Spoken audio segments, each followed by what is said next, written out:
Hello, in this video I will show you how to enable Google Assistant to work on lock screen on Poco X6 Pro.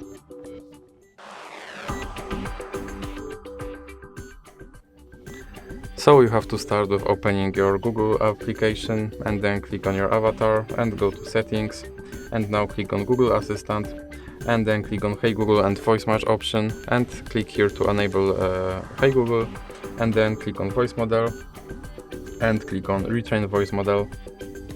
OK Google, what's the weather tomorrow?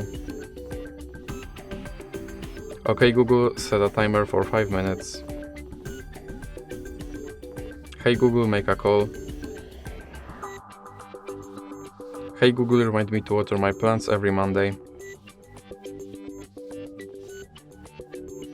Now click next, next, more, and I agree, and then click back and click back again and click on lock screen and make sure that this first option stays on. So now let's check if my Google Assistant works on lock screen.